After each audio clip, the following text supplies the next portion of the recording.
Good evening from Hellas. I hope you are well. It is my great pleasure and honor to speak here today about the institution of mediation in my country. In recent months, we are experiencing a huge ecological disaster in my country, and it is very sad. I am a volunteer, and that is why I record my presence today. In case I do not make it that day to be there with you, I would also like to forgive me for my accent or for some possible mistakes, and I hope you find it interesting. I will start by telling you that I do not like to mention my country Greece, but Hellas.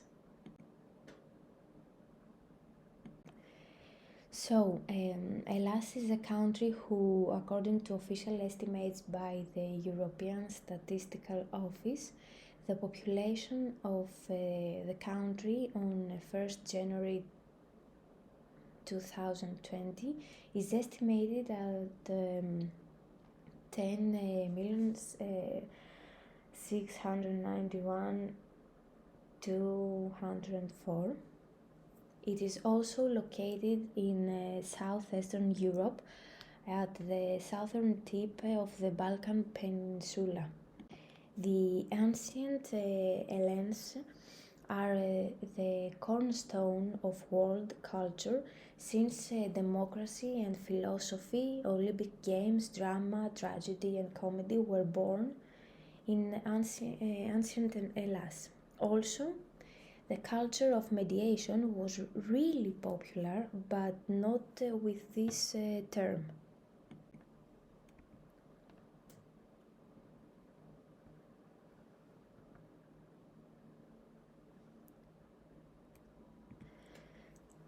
There were various periods during which the Hellenes seems to have dealt with various situations as mediators.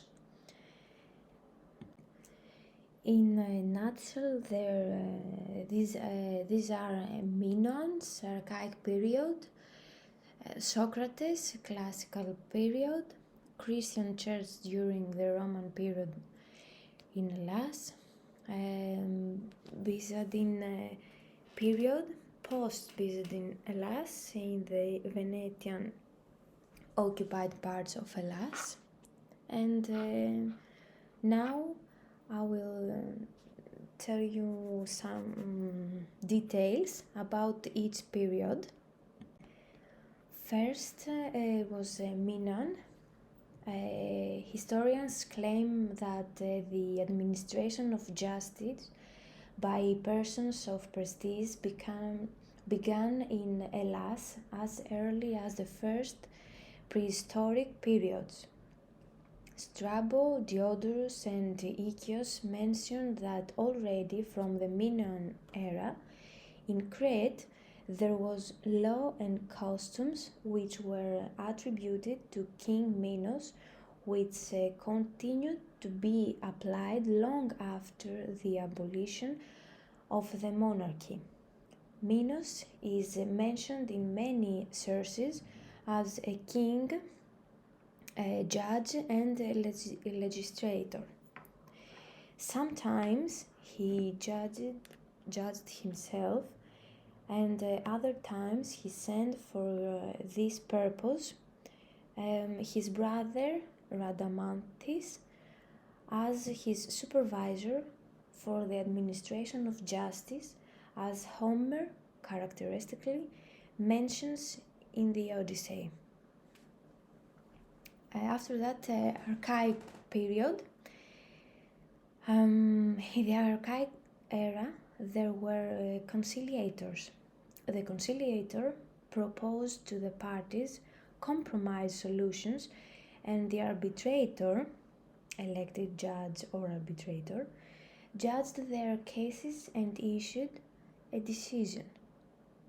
Although their role was different depending on whether a decision was made or not, this did not seem to concern the parties who focused on the common outcome of their actions, for example, resolving their dispute.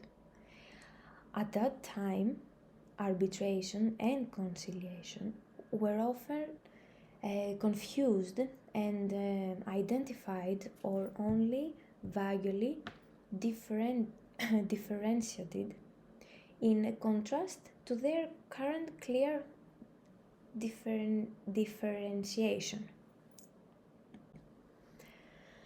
Then we have Socrates, and he had two methods, the obstetric and the dialectic method. He was an Hellenic Athenian philosopher, one of the most important figures of Hellas and world spirit and culture, and one of the founders of Western philosophy. Obstetric was the method of teaching which, in combination with the use of irony, was a feature of Socratic teaching.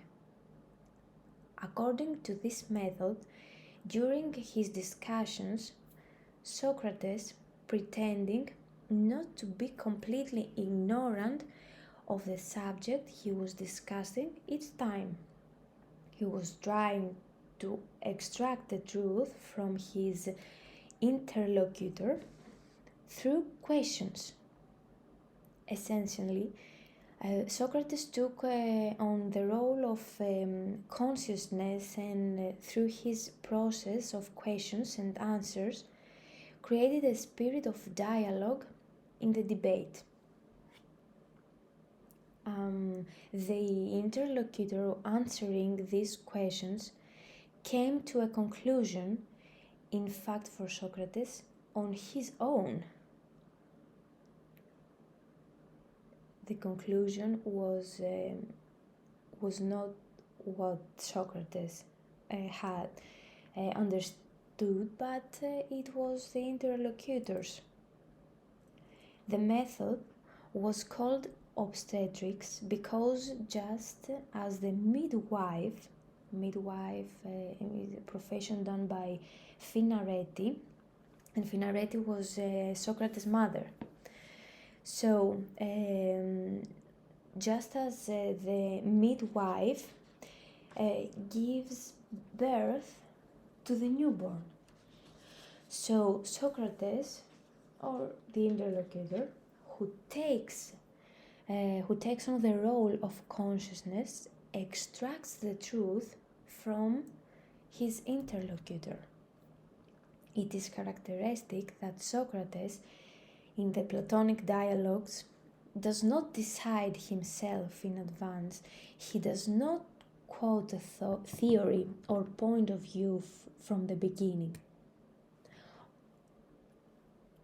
On the contrary, all the intellectual effort of the debate is focused on extracting the Socratic point of view from the opponent. This is what Socrates himself called obstetrics. Obstetrics, it's a different, it's a difficult word. Of course, is the job of the midwife, and the midwife who supports and helps the pregnant woman in childbirth. Taking as example the work of his mother, who was midwife, Socrates claimed that no philosophical theory gave birth himself, but that as the midwife, he helps his interlocutor to give birth to the truth from within. But what does this mean? It means that for Socrates, man knows the truth, knows his truth. The idea and that the effort of philosophical thought is to help man to remember it, to bringing back to his memory. Socrates, in contrast to earlier philosophers, especially the sophists, focused his interest on the man himself and his society. It was even being said that he brought philosophy down from the stars to earth, in the sense that thanks to him and his own personality, philosophers just to be so concerned with natural phenomena. In fact, Aristotle, in his work called On Animal Molecules, wrote that with Socrates, the period of the search for natural things ended, and the philosophers dealt with the virtue that is useful, and politics with moral and political philosophy. The truth is that the earlier philosopher also dealt with political problems, while Democraticus and many sophists also dealt with ethical issues.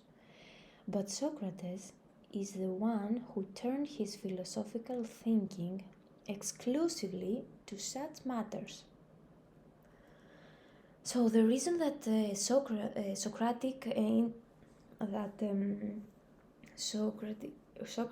interest indelibly marked by the history of philosophy must be sought in the Socratic way of thinking. That is, in the fact that Socrates was not merely interested in the right way of life and action, either personally or socially. Unlike the sophists, whose interest was purely utilitarian, Socrates sought a stable ground on which to define strictly and irrevocably every notion of goodness, virtue, and wisdom. As the first philosophers sought the first principle of creation, Socrates sought the principle of every moral concept, which is not influenced by historical and social conditions, nor by the possibility of perception of every human being. In other words, he sought the absolute by rejecting the relevant and the essence of ethics and not the moral phenomena. Socrates' contribution to logic is, according to Aristotle, of course, the elaboration of the inductive method in order to derive universal definitions. As Aristotle says in After Physics, the path that Socrates logically followed to seek precisely the absolute essence of moral concept was the inductive method, with the aim of deriving universal definition. That is, starting from the examples, usually taken from everyday life and experience, he tried to lead the thought of his interlocutor to draw universal conclusions which go beyond experience and reach an absolute knowledge of the subject. And this process was successful when an absolute definition, that is, an absolute knowledge of the truth of good and evil, of justice and injustice, of beauty and ugliness, of wisdom and dementium, of courage and cowardice, finally emerged good governance and domination. Thus, the man who claimed that the only thing he knew was his own ignorance, definitively marked the course of philosophy by indicating that rational thought and not the sense is the only guide to truth, to the universal and to the eternal. The other method that Socrates used was Dialectic Method. And let's see that method. The Dialectical Method was directly related to dialogue. Again, it is a form of dialogue used by Socrates in which the philosopher sought to lead his interlocutor to discover the deeper truth of things, that which remains independent of circumstances. In this particular method, Socrates left his interlocutor to freely express his opinion on the subject under discussion, initially considering this view was complete and well-founded. As the mediation today wants to discover the deeper truth of what they claim, the parties. Then, through the process of question and answers, he shows through simplistic examples the extreme consequences of these views, thus proving the fragility of their arguments. It is therefore leads his interlocutor to discover new conclusions and new approaches to the truth. As an intermediator today wants the deeper truth and helps the parties to discover new conclusions if he sees that all that he's saying will cause problems to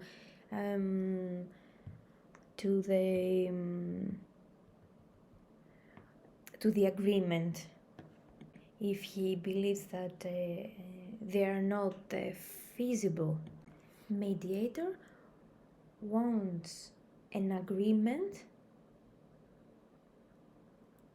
that both parties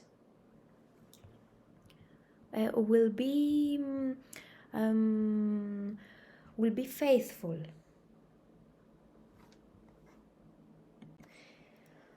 The two were Socrates. Those two were the Socrates weapons: the dialectic and the obstetrics. Dialectics is the meaning of controlling and drawing conclusions, which in principle means dialogue. Of course, this is not any discussion. The Socratic dialectic is the gradual, step-by-step undoing of the interlocutor's position, and then the also gradual attempt to draw a new conclusion, a new approach to truth. In the Platonic dialogues, Socrates' interlocutor first set out a view of the subject under discussion, which they considers complete and well-founded. With questions that seems almost simplistic, Socrates forces his interlocutor to reach the extreme consistency of the position he supported, and there proves the fragility of the logical argument he used. From his point, a new discussion begins, were again guiding with the questions of his interlocutor, Socrates led him to the general truth, to the truth that exists regardless of the circumstances, to the first truth of things. From the above, it is obvious that the concept of mediation and how to manage problems was present and in fact with a very, very active role in the everyday life of Hellenes for a long time ago. The concept of dialogue and drawing conclusions from the person's experience, the problem himself was important to them. Socrates, as mediator, was just helping to see the part more deeply, to leave his positions and approach the deeper problem in order to find solution by himself, and that's how the solution will be more substantial and will last. There were also questions and answers, as there are in mediation, to help the part to see the truth. Now we're moving to classical period. The practice of using therapies, for example, on servant during the classical period is known and has been invoked by mediators in their articles. The practice of discreetly transferring from the third party the proposals and counter-proposals between the parties in dispute, negotiating its resolution, was aimed at not disclosing their difference, which would harm their social image and their common interests, bringing them to public spotlight at the court. Hearings were public. Christian church during the Roman period in Hellas. The apostles, in their letters to the churches of the ubiquitous Christian communities, refer to the settlement of dispute between Christians for which other Christians, members of the same church, who will act as judges of the dispute, are considered only suitable. And the Byzantine period, during the Byzantine period, the coexistence of the institutions of conciliation and arbitration called amicabilis, compositio, and hereticism, respectively, is re-established. The Byzantine exhabiblos explicitly distinguished that the elected judge issued a binding decision and that the conciliator advised the parties to resolve their dispute by agreement.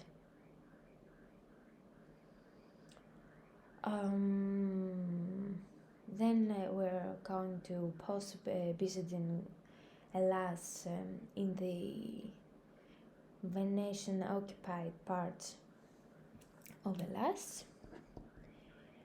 And here in the Venetian-occupied parts of Hellas, such as Crete and the Ionian Islands, amicable settlement agreements were often drawn up with depending on the process by which they were reached, and their content were sometimes characterized as conciliation documents, families, formerly instruments of love.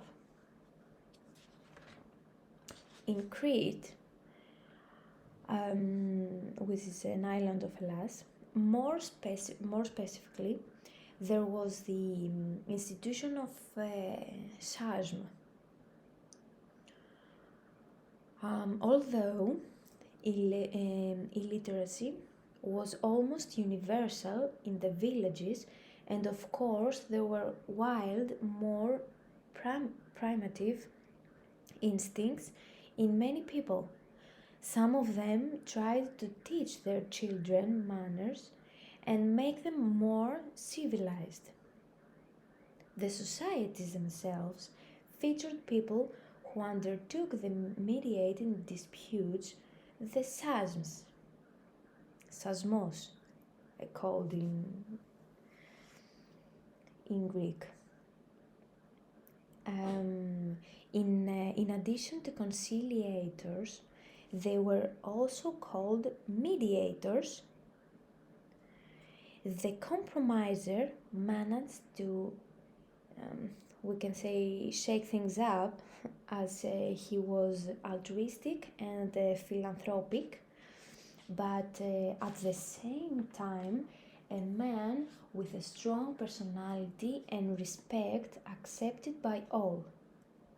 He was a man of prestige, serious, and above all confidential. He did not in any way betray things and details that were entrusted to him and that should never have been learned, as the confidentiality of mediation today. But he had to be eloquent, open-minded, and flexible, experienced, and know how to speak according to the occasion. In many cases, the conciliator also acted as a mediator. For example, his fellow villagers sent him to mediate between brothers who were fighting over the division of property. In many cases in which the mediator have been involved, they have managed not only to keep the parties together, but also to get together or get married. In some cases, they even become fraternal. Fraternal is they are superior to brothers, as they tore their palms to bleed and then glued with palms like high five and swore that they would be brotherly friends forever. And of course, they kept it for life. The people who shook hands and compromised, there was no case in the future to repeat a friction between them.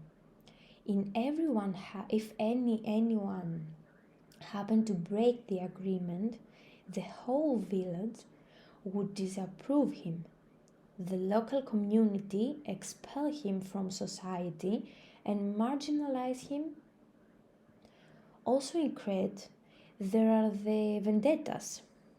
So even if it was not perfect compromise, at least they escaped the vendettas and no blood was shed. But how they undertook a case? Let's see. If this man has a strong personality, he had the respect from both parties. That had the difference. And the result was certain. His job often touched on the duties of a lawyer. The difference today is that the lawyer is always present and has an important role in the process, as he intervened in court cases in which compensation had to be paid. And at this point, he intervened and persuaded the perpetration to pay the victim and then fine them. So they had to deal with both easy and difficult cases. Unfortunately, today there are very few left in Crete, just because they kept it as a job done by their father, as a tradition, we can say. So, looking at the past, we observe that the institution of mediation was culminating and played a decisive role in the life of Hellenes. Through mediation, they were able not only to get in and see the deeper causes of the conflict and find a solution which would have lasted, but even to escape from murders. Peaceful resolution of a dispute and dialogue is in our nature. They are beneficial, but our tendency is there as well.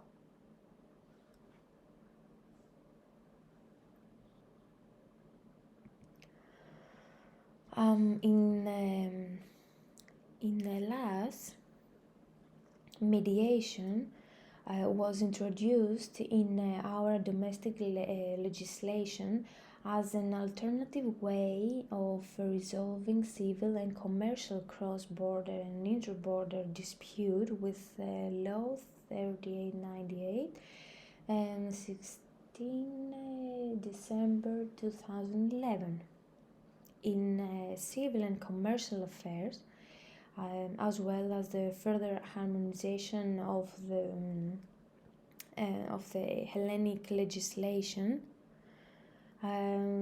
with the provision of the directive 2008-52 EC from the European Parliament of the Council of 21st May 2008 on matters of mediation in civil and commercial matters of national or cross-border character. On 15 of January 2020, the first case of Article 6 of Law 4640/2019 came into force. Before appealing to the court, the attorney must inform his client in writing about the possibility of mediation of the dispute or part of it, as well as the obligation to appeal to the mandatory initial hearing and procedure and the procedure of Articles 6 and 7 of the law. The information document is completed and signed by the principal and his attorney, and is filled with the introductory petition of the lawsuit that may be filed on the penalty of inadmissibility. The following civil and commercial disputes are subject to the mandatory initial mediation session, provided that the parties have the power to dispose of the subject matter of their dispute. The family disputes, except those of cases 1, 2, and 3 of paragraph 1, divorce, annulment of marriage, recognition of the existence or non-existence of marriage, as well as those of paragraph 2 of Article 592 of the Code of Civil Procedure, in infringement of paternity, maternity, etc. The disputes that are adjudicated during the regular procedure and are subject to the substantive jurisdiction of the single member court of first instance if the value of the object of the dispute exceed of the amount of 30,000 euros, and multi-member court of first instance according to the provisions of the Code of Civil Procedure. The disputes for which in a written agreement of the parties provided and the mediation clause is in force. And in the above cases, first for the admissibility of the discussion of the lawsuit that will be brought, the minutes of the obligatory initial mediation session are submitted together with a proposal of the discussion of the case. Second, excluded from the mandatory initial mediation session of paragraph 1 are disputes in which the party is the state or nipodou in Greek. And third, the parties' recourse to judicial mediation does not release the parties from the mandatory initial mediation session. Pursuant to the Article 44, the law enters into force upon its publication in the Government Gazette, except for Articles 6 and 7 hereof, which enter into force and cover lawsuits filed after the expiration of the following dates as follows. First, from 15 January 2020 for families disputes, except those in case A, B, and C of paragraph 1, as well as paragraph 2 of Article 592 of the Code of Civil Procedure, and B, from 15 March 2020 for disputes adjudicated during the regular procedure and are subject to the substantive jurisdiction of the single member court of first instance if the value of the subject matters in the dispute exceed in amount of 30,000 euros and of the multi-member court of first instance. The institution of mediation has provoked strong reactions from the bar associations, but as time goes on, even the lawyers understand how much value this institution has, and in fact there are many who are trained to have this quality as well. In Hellas there is also peer mediation, and the children have embraced it, which proves that mediation exists inside us, and the new generation wants a society more peaceful with dialogue rather than disputes. And this is very hopeful because they are the future of its country. So I believe that we should listen and trust children, and also try to go back to our roots and follow the wisdom of our ancestors. That's it. Thank you for your attention. I hope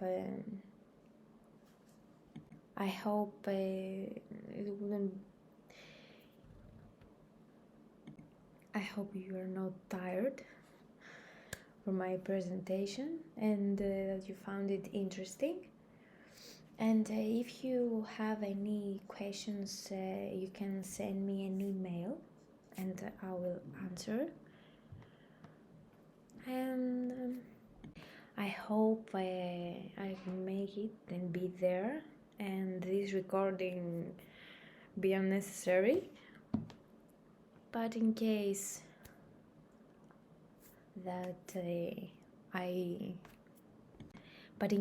I do not succeed to be there, I hope you enjoy this, and next time be close to meet you all. Thank you again. Have a nice evening.